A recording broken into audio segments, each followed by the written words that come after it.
What's up, my Cracker-Tugas? Joseph Rothschild here, aka MBT, and it's Moonrise time, baby! So as I alluded to in a short yesterday, Moonrise has been released in full, and I'm going to give you my first thoughts about the cards contained therein. Now, notably, this is being done without any testing of the cards whatsoever, just my first impulse when I look at them, so I'm willing to be wrong about a lot of these. Let me give you my understanding of what's contained within this set. First up, let's talk about the Volgorix line. I get to cheat a little bit on this one because we've had Nobby for a long time, and Volgorix is one of those cards that was spoiled early because that one site accidentally released it. I'm not super optimistic that Volgorix specifically is going to see a lot of play, but Nobby is really good. Individually, this is a very strong card, and it's really easy to ascend off of the Nobby, so I think both Nobby and Doppelgator have the potential to see a lot of play. Now, Doppelgator isn't a particularly good card on its own. Its numbers aren't all the way there. It's really susceptible to cards like Gorgon's Gaze to turn off that like AoE decrease effect, and for that reason, I think it's going to be played in the same vein that like Twindra and Cryovern currently are, just like a 2-guy who hits hard. Let's talk about Fonet. This card is very easy to justify. So on face, it kind of reads like Elechick, right? It searches for a divine rune. It's just the same divine rune over and over again, Artemis. But if you already have access to Artemis, it can also search for a Theraheart, which is its Ascension. Importantly, it also gets +1 for each lunar rune enchanting Artemis on the field. So this is also a 5, or maybe a 6, I guess. I can't really do math. Theraheart's okay. I could see playing it as a 1 of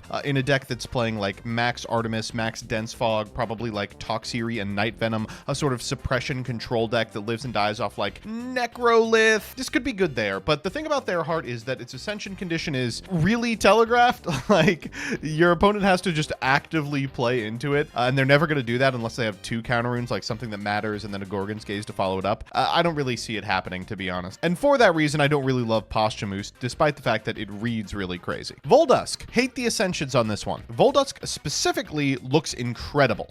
Being able to draw 2 cards per turn as you cast lunar phases is super strong. It's just that the other 2 are a little hard to get to, and they feel a little like win more. Like Volclipse is, if you shuffle 8 lunar phases with different titles, you win the game. It's like, yeah, I should hope so. I just don't want to play 24 bad cards in my deck. I do want to spend a little bit of time specifically talking about Werepup and Like a Void here, because I think those are pretty obvious inclusions in a deck that already has Voldusk. Like, you load up on 3 Voldusk, you say completely forget the Ascensions, we'll play 3 copies of Werepup, and then when you normal Werepup, you can get a lunar phase added to your hand, then you cast lunar phase full moon, draws you off the Voldusk, and ascends the Werepup into a Like a Void. Like, that could theoretically be a really powerful play. We'll talk a little bit more about this deck when we talk about the lunar phases, but for now, let's move on. Gloombat and Phasmacore. I feel really bad about Gloombat. Gloombat is like okay now, but only because he is released in advance and not alongside a lot of the cards that are in Moonrise. Releasing this in the same set as Hurricane is just so funny. All of a sudden, there's all these punishes for setting 2 cards between this and Hurricane and Aviolith that I don't think you're going to get much use out of this effect once Moonrise actually drops. Also, I don't understand why Phasmacore and Hypnosum and Ectopossum are the same card. Like, they're really trying to invent a Treeborn Frog that doesn't break the game. And I think so far what they've done is invent 3 very bad Treeborn Frogs. I'm not excited about any of these cards. Toxia and Night Venom. I'm willing to be wrong about these. I think these cards are unbelievable. So Dense Fog is already a pretty strong card. Toxia is a great card to develop on turn 1, gets you a Dense Fog, and protects itself because if your opponent goes to attack over the Toxia with 4 defense, you can flip the Dense Fog even in a position where it would otherwise be a disadvantageous in order to leave it on board. Really good stuff, puts you in a great position the next turn for maybe a Nexus play. Night Venom is also crazy. Speaking of something that you can do with a critter on board, ascending into this card while you're loaded on Dense Fogs just wins you the game on the spot. Being able to pop 2 cards is unbelievable, and being able to protect yourself against Invoke runes is just kind of the icing on the cake. The numbers on this guy are also just stellar. 6/6 is unthinkable. Like, I fully expect, and again, willing to be wrong about this, a Dense Fog control deck to pop up surrounding these 2 cards. Now, keep in mind that Toxia cares about suppressed Elestrals, not specifically Elestrals that were suppressed off of Dense Fog, so I wouldn't be surprised if that's the same deck that plays Artemis and Theraheart and Fawnlet in it. I think that would be, like, pretty cool. Like, Havacub and Pulveroar. I get Havacub. Like, it's just an all-rounder, a vanilla that can't really be interacted with in the frustrating ways that vanillas are already able to be interacted with, but we already have a Havacub. It's called Arrowmare.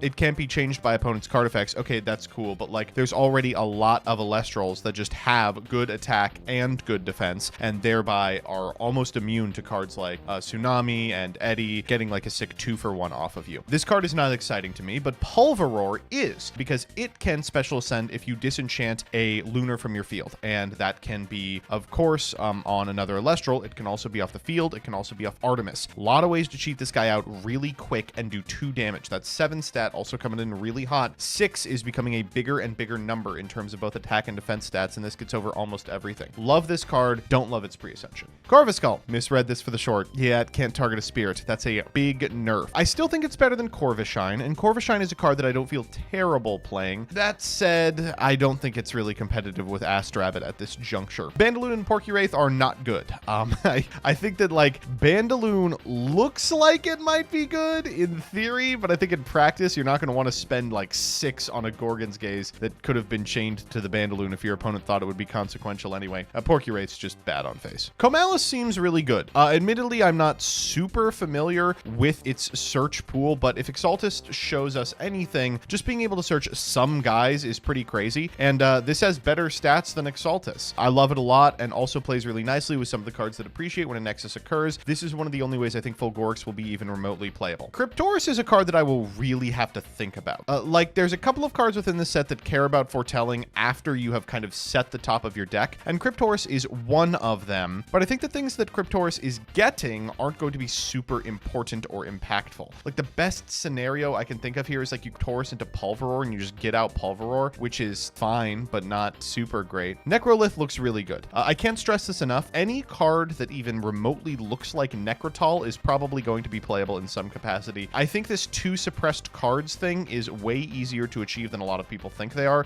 Let's think about Dense Fog, for instance. Any scenario where your opponent has a guy, it's really easy to just proactively Dense Fog, fire a Necrolith, and just get to your opponent's entire field. Even without the free summon, you can slap this over somebody, and then just an Artemis on field turns into a kill spell, and then your opponent's taking 2 off a 7 attack guy. Like, this is pretty strong for sure. Let's move on to the non-Lunars. This Arbd line, horrifying. So Earth Nexus is already a super strong deck, but they don't have a lot of really powerful receive Elestrals. That's why cards like Mudlet are seeing play, even though they're only okay, kind of eddy if you squint at them.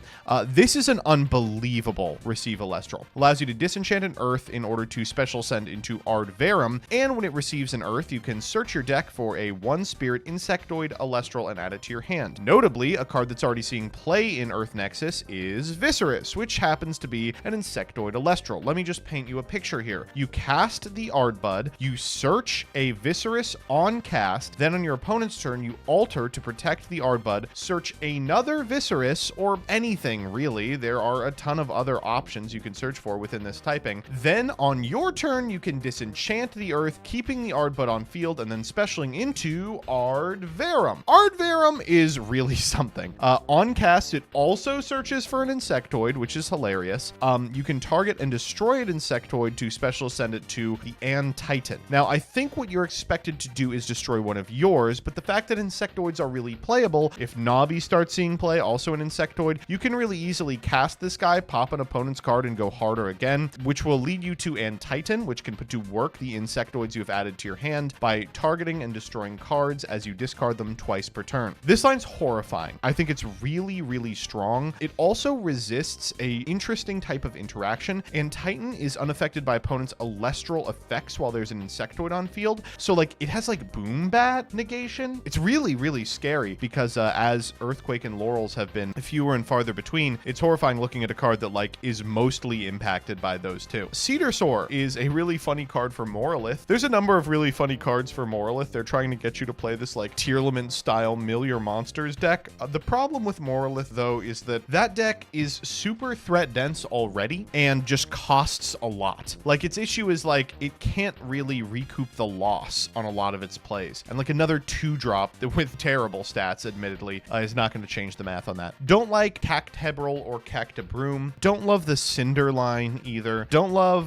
Bellaby. Don't love Informax. Don't love Torchin. Schnark Whips. So on cast, Schnark can search a card with enchantment cost Water Lunar and add it to your hand. There's a number of those. Obviously Draking fits the bill. Tsunami High Tide, which we'll get to momentarily, fits the bill, and its Ascension Joblin fits the bill as well. I think the use case for this card is to get Joblin, but the fact that you could get both Joblin and like Tsunami High Tide as a defensive card means this card has the potential to be really powerful, and it helps the Joblin's crazy. It's an 8/4. It says you can expend a Water water in order to change the position of a non-water enchanted Elestral, and when one or more Elestrals change their positions, you can draw a card. That's crazy. That's unbelievable. It's not hard to imagine a scenario where you can like Joblin to flip a guy, Tsunami High Tide to flip a guy that you drew into off the Joblin activation, set a card, oh my god, it's Tsunami, I'm drawing another card, right? Like, there's a lot of scenarios where this thing is really powerful. Oystress is now out of starter deck jail, and, you know, I don't really care. This is not a very good card. But Oystillery is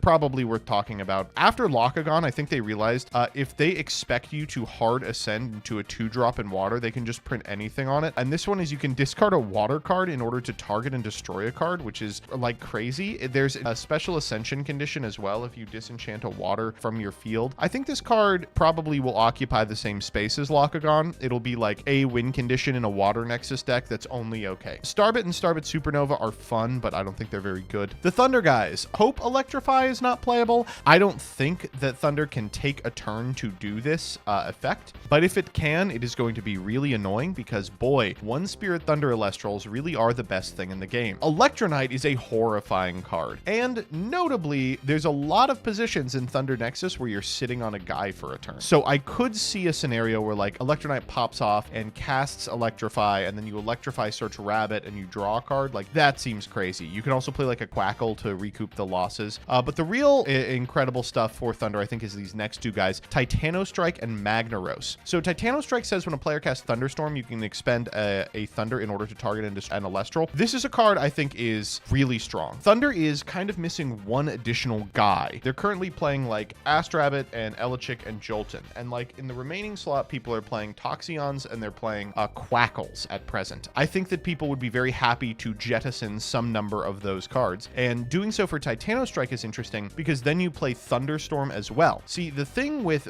back row runes in a post-Moonrise environment is I think it's likely people are not going to want to set a lot of them. There's a ton of stuff that punishes it. There's Gloombat, there's Aviolith, there's Hurricane, which we'll get to later. So I think a pretty common open is going to be like Rabbit set one, right? So you cast Titanostrike, you go, okay, Thunderstorm your back row, and I'll eat your Rabbit. Like, that's such an incredible play into the most powerful open in the game, providing your opponent is accounting for its counters. I think this card is really, really, like, has a lot of potential. Similarly, I think Magnaros has a lot of potential. You can Nexus up to 2 Thunders. Thunder is missing a Nexuser very badly at present. They were considering Larvacell, for God's sakes. And then you can foretell cards equal to the number of Thunder enchanted cards on your field. Add 1 Thunder Invoke rune foretold this way to your hand. So I think this is an Invoke rune with a Thunder on it, not necessarily a 1 Thunder Invoke rune. But that doesn't really matter because the one you want is 1 anyway, Race to the Top. This card's going to be crazy at finding Race. If it can search 2s, I think it's going to be crazy at finding Thunderstorm and probably be played in the same deck as Titanostrike as well. Really, really like these cards. I think Thunder is in an amazing place now. It's going to be in an even better place after the release of this set. Wind guys. I don't like Windjin and Tornadjin. I get it. You're supposed to like set the top of your deck with the first light, and then you go Windjin and you reveal the top and you go, oh, got it. And then you get to ascend into Tornadjin. I don't think Tornadjin is a very strong card at all. It's like bad Factor Fiction. In fact, it's a non-skill testing Factor Fiction. God, if it didn't say different names, maybe it would be better. Carry On, of course, is reprinted here for Carry Off. I'm not particularly excited by either of these cards. Aviolith is a great card that is unfortunately in the same set as Hurricane. People are already going to be playing around this effect, which bodes very poorly for our good friend. Snowlit, Asprowl, and Blizztrix are more in this Morolith deck. I don't think that they are enough. I will be, if I have to eat my words on this self-mill deck, I will. But again, I don't think they resolve the ultimate problem with the existing Morolith strategy, which isn't that it doesn't have enough big guys. It's that it doesn't have enough of the other stuff. Morphrost Scorpio form is really funny. It's supposed to be like, you go Lycan to get Scorpio Bat, right? Which is like more effective than like Indus A-Bomb or something. And then you go Scorpio, discard Bat to swap an opponent's Elestral's base to 0, then bring back the Lycan form, and then you can like go to the end phase and destroy that Elestral. Cool. Doesn't change the math on Morphrost. At best, again, it'll change the math on what people are playing in the fuck-ass Morolith deck, because at present, the Morolith deck, in order to always be ahead of the opponent, will play the Morphrost package to go Indus mill guys, but the Lycan form already puts you ahead for Morolith, so getting Scorpio Bat is maybe better than getting Indus and, you know, time-walking yourself. Cockray, Dracoray, Dragulas. I don't love Dragulas in general, though it does suppress, great with Necrolith. I do kind of like Cockray and Dracoray, but decently statted guys are everywhere in Solar, and I think it competes for a lot of really important slots. Armadon is a really hard card to determine if it's good or not. So Armadon says when this Armadon changes position, an opponent expends one, which is something.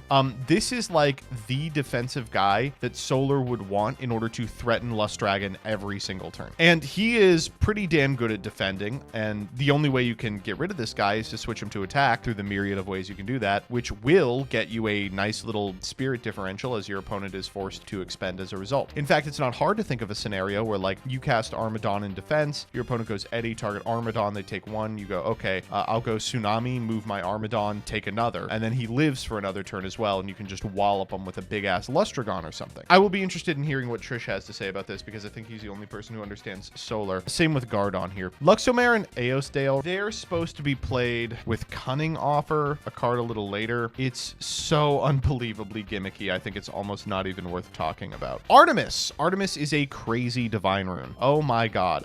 Suppression is a really powerful effect. The fact that it can suppress 4 times is unbelievable. One of the greatest Nexus banks in the game in an element that loves Nexusing. Love this card. Think it's really powerful. Bow of Artemis. This one is funny. They're really trying to get us to play the artifacts. This one costs almost nothing, deals piercing, and then you can Nexus a Lunar to your Elestral that's attacking when it attacks so that you can do even more. However, without like attack modulation changes, I think this is really easy to like play around or like get an opponent with a combat trick. Let's talk about the phases. Okay, 8 phases. They range from absolutely insane to unplayable, and I'm going to be rating them in a really strange way because some of them are not playable, but because they proc off of being discarded, they are probably mandatory in a deck that is playing a lot of phases. You understand? New Moon's insane. Target an Elestral on the field, suppress it to the end phase as an invoke, and then you can expend Lunar equal to the enchantment cost and discard a Lunar phase if you do destroy it. That's unbelievable. 2 for 1ing yourself in order to pop an opponent's Elestral is something that a lot of decks are very willing to do. Look at how prevalent Race to the Top is. Importantly, you're going to get an effect off that discard as well, and of course you have to imagine that most of the time you'll be playing these cards, there'll be a Voldusk on the field. This is the gold standard for phases. Waxing Crescent is not good at all. I don't like it at all. It's a combat trick. I think it is a bad combat trick because I don't think it impacts combat very much, and it costs a ton. First Quarter is a horrifying card to print. It reads draw a card. You may discard a Lunar phase to return a Voldusk, a Volumber, or Volclips from your underworld to your hand. That said, I think it's not good because it's a counter. I'm willing to be wrong about this. Like, I think you can print Jar of Greed, but I don't know. Waxing Gibbous seems mid to me. You get to target exactly a Lunar Elestral and change its position. I think this is meant to be like a defensive play with the Voldusk on field. Then you can expend a Lunar and discard a Lunar phase to prevent your Elestral from being destroyed by card effects this turn, but in a position where you're changing the position, you're probably more scared of battle. It's like an all-around defensive option, but the all-around defensive option also requires you to target and change position, so you can get yourself in a bad position for combat. It's like an annoying ass nombo they put on here. I think both of them should be optional. Full Moon. Full Moon is mandatory. It's discarded by another Lunar phase. You can foretell 3. I think that's probably why it will be important. And I think there's a lot of scenarios where you can benefit off of this. Enchant up to 2 Lunars to an Elestral on your field. Like you can use it to push for damage. When combined with a combat trick, you can use it to get an opponent. A lot of this stuff procs off of Nexusing. You can use it to quick ascend into a Fulgorix or something. Waning Gibbous is good, I think. Shuffle a Lunar phase, a Volumber, or a Volclips from your hand or underworld into your deck in order to search your deck for a Voldusk and add it to your hand. I think you're almost always using the Lunar phase there mode of that to get Voldusk because I really don't want to play those other cards, but even that might be enough. Final Quarter is mid. Search your deck for 2 Lunar phases, put them in the underworld, and then when this is discarded by another one, you can return a Lunar from your underworld to your spirit deck. And then Waning Crescent, I think, is mandatory. You return up to 2 from your underworld to your spirit deck, and then when this is discarded by another Lunar phase, you can draw a card, then discard a card. So like worst case scenario, it's whack-ass Ambrosia. Best case scenario, you get to loot, which is really nice. So if I were to like describe a phase package at present, it would probably be like 3 New Moon. I would probably play 3 Full Moon, 3 Waning Crescent, and probably 3 Waning Gibbous. What you're probably realizing as I tell this to you is there's not like a good land Voldusk play a Lunar phase, right? Because the only like good invoke one is New Moon, and that requires you to suppress an Elestral. So like if you are going first and land Voldusk, what are you doing? Suppressing casting your Voldusk and then not drawing, it's annoying. All right. Temple of the Moon is whatever, you know, it's what we expected. Divine Healing, don't love this card. Spoiled Fruit just exists because I imagine they were concerned about the heal deck, and this does a good job. Putting this in the side will really cause some shenaniganry, but I think this card is not terrible anyway, just because like everyone's playing Receive Elestrals, and of course it always gets Ambrosia. No Stone Unturned is great for the knots. Tsunami High Tide is a really hard card to place. I like it a great deal. Change the positions of 2 Elestrals, and then you can enchant a Water and a Lunar from your underworld to your field. That's cool. That's a really good effect. It's kind of like a burn spell, because like you can force an opponent's critter into attack that isn't otherwise in attack. I'm thinking like Arbd here, and then they take damage off of it because you're going to double up on one of your guys. Also puts you in a position where like you can cheese out a really nice Ascension off this card. Also changing 2 is super sexy. You can like completely swing the tempo of the game with this. I like this card a lot, and of course it's searchable off of Schnark. Magnetic Force Field. This one is really strange. This Magnetic Force Field can only be cast when an opponent activates a non-counter effect that causes you to expend spirits. So I'm pretty sure that this refers to critters as well. You have to imagine there's scenarios where your opponent's going to like Eruption and you get them with this, but you're still paying 1, right? So like you are burning yourself a little, like not as much as you would be otherwise, but you know, a little. The expend from your opponent is going to be weird because I struggle to think of a position where that's going to like really matter. It gets like Toxia, but unlike like Poison Nectar, it doesn't destroy the card. So like they do get the body and they trade for a card, and all they have to do for that is expend 2. It's like Gorgons in that specific instance, but it only works against 1 card. I'm kind of down on this card, despite the fact that like there are a lot of cards that it could theoretically be used against. Hurricane is crazy. Hurricane's incredible. The thing about Hurricane though is I don't think anyone really ever wants to cast it. I think people are going to want other people's play patterns to play around this card. Like if everyone plays around this card, then a bunch of cards like Thunderstorm become infinitely more playable. If no one plays around this card, Hurricane, Aviolith, and Gloombat absolutely punish this playstyle. So like you may be putting this card in your deck only to cast it as like a shit ass Thunderstorm that costs 3. I can't tell, you know, it's like if it is sufficient to warp people's playstyles, it will have served its purpose, but it will also be bad. So it's hard, it's really hard to place. Aurora Borealis, discard a card in order to enchant a Frost from your underworld to your field and return a Frost from your underworld to your spirit deck. This is cool for like that Frost Nexus deck that tries to load up on a Frigicup or something. I spoke about cutting off for a little. It donates an Elestral from your side of the field. You're supposed to use it with Luxomare and Aeosdale. I think that's a pipe dream. But printing a donate means that at some point we're going to be giving each other Iblis. And then Helios' Slumber puts an Elestral on top of your deck, which is cool because it gives you another way to foretell effectively these guys, and with like Tornadin and the cards that care about that kind of thing. I don't think it's powerful enough to see play. So that's kind of my position on all of these cards. I am super excited to see what happens. I'm definitely going to be brewing that Voldusk deck. I'm going to be brewing that like Toxia Night Venom deck. I'm going to play a lot with Werepup and Lycavoid. I want to try out Pulveroar. There's just like so much in here that I think is really, really exciting to brew with. And importantly, they also printed Cunty Zaptor. So now we have Cunty Vipyro and we have Cunty Zaptor. 6 left. Bye.